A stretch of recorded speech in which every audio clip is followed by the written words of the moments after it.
தேவனுக்கே துதி கனம் மகிமை உண்டாவதாக. அன்பான யூடியூப், பேஸ்புக், வாட்ஸ்அப் நண்பர்களே, உங்கள் யாவரையும் ஆண்டவராக இயேசு கிறிஸ்து நாமத்திலே தேவக்கரம் ஊழியங்கள் சார்பாக 5 நிமிட செய்தி நிகழ்ச்சி உங்கள் வாழ்க்கை வரவேற்க சந்தோஷமா இருக்கிறீங்களா? நீங்கள் எல்லாரும் சந்தோஷமா இருப்பது கர்த்தருக்குள் விசுவாசிக்கிறேன். இந்த நாளிலும் நாம் 54ஆம் சங்கீதத்தை தியானிக்க போறோம்.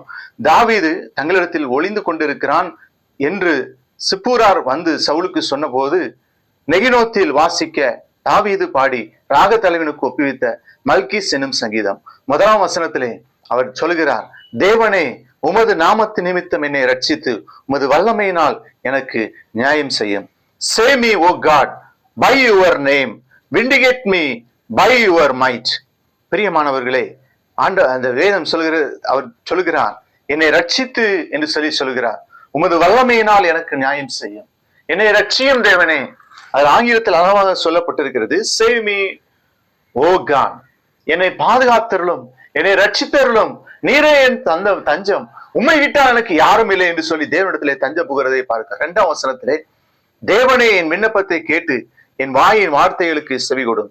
Hear my prayer, O God, listen to the words of my mouth. பிரியமானவர்களே, தேவனே, என் விண்ணப்பத்தை கேட்டு என் வாயின் வார்த்தைகளுக்கு செவி கொடும். என் விண்ணப்பத்தை கேட்பீராங்க. இன்னைக்கு நாம சொல்லுவோம், ஆண்டவர் என் விண்ணப்பத்தை கேட்டார் என்று சொல்லுவோம் அல்லவா? அதே போலதான் தாவீது என் விண்ணப்பத்தை கேட்டறணும் என்று சொல்கிறார். ஆண்டவரிடத்தில் அநேக விண்ணப்பங்களை நாம் வைக்கிறோம். அவை எல்லாவற்றுக்கும் ஆண்டவர் பதில் கொடுக்கிறவனாக இருக்கிறார். அடுத்தபடியாக 4ஆம் வசனத்திலே பார்க்கின்ற பொழுது, இதோ தேவன் எனக்கு சகாயர், ஆண்டவர் என் ஆத்துமாவை ஆதரிக்கிறவர்களோட இருக்கிறார் என்று சொல்லி நாம் பார்க்கிறோம். இந்த சங்கீதமானது ஆபத்துக்களையும் சீக்கிரம் வரப்போகும் அழிவுகளையும் எதிர்பார்க்கும் ஒரு விசுவாசிக்கும் பொருத்தமான ஒரு ஜெபமாகும். தேவன் தமது ரட்சிக்கும், விடுவிக்கும், குணமாக்கும் வல்லமையோடு பதிலளிப்பார் என்று எதிர்பார்த்து சகாயத்திற்காக சங்கீதக்காரன் கூப்பிடுகிறான். இன்றைக்கு கர்த்தர் பரிசுத்தாவியானவரை உலகத்தில் இருக்கிற நமக்கு சகாயராகவும் நமது ஆத்மாவை போஷிக்கிறவராகவும் அனுப்புகிறார் என்று சொல்லி நாம் பார்க்கின்றோம். பிரியமானவர்களே, அவர் சொல்லுகிறார், தேவன் எனக்கு சகாயர். Surely God my help. The Lord is the one who sustains me. பிரியமானவர்களே, God is my help. கர்த்தர் எனக்கு சகாயர். He is my help என்று சொல்லுகிறார். God is my help. ஆண்டவர் நமக்கு உதவி செய்கிறவராய் இருக்கிறார், சகாயராய் இருக்கிறார். அதற்காக கர்த்தரை துதிக்க வேண்டும். 7ஆம் வசனத்திலே, அவர் எல்லா நெருக்கத்தையும் நீக்கி என்னை விடுவித்தார்.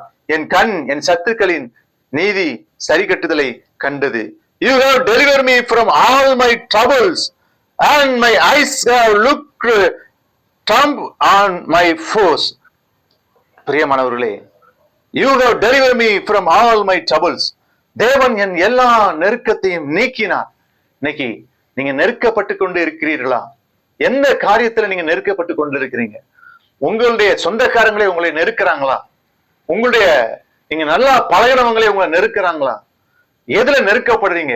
உங்களை நசுக்கிறாங்களா? உங்களை வாழவிடாதபடி நசுக்கிறாங்களா? உங்களை உயிர எழும்பப்படாதபடி நசுக்கிறாங்களா? கவலைப்படாதீர்கள். God is our help. அவர் எல்லா நெருக்கத்திலிருந்து உங்களை விடுவிப்பார். பிரியமானவர்களே, you have delivered from all my troubles. ஆண்டவர் எல்லா நெருக்கத்தையும் நீக்குகிறவனாக இருக்கிறார். நம்முடைய வாழ்க்கையிலே ஒருவேளை நெருக்கப்பட்டு சோர்ந்து போய் இருக்கிறீர்களா? கவலைப்படாதீர்கள். வியாதி ஒருவேளை உங்களை நெருக்குகிறதா? அண்டை வீட்டுக்காரங்க நெருக்கிறாங்களா? கவலைப்படாதீங்க. கர்த்தர் உங்களோடு கூட இருக்கிறார். அவர் உங்களுக்காக யுத்தம் பண்ணுவார். அவர் சொல்றார், அவர் எல்லா நெருக்கத்தையும் நீக்கி என்னை விடுவித்தார். என் கண் என் சத்துக்களின் நீதி சரிகளை கண்டது. பிரியமானவர்களே, கர்த்தர் நமக்காக யுத்தம் பண்ணுகிற தேவன். ஜெபிப்போமா? அன்பின் ஆண்டவரே, வசனத்தை கேட்ட பிள்ளைகள் ஆசீர்வதியும். இயேசு நாமத்தில் ஜெபிக்கிறோம். தேங்க்யூ.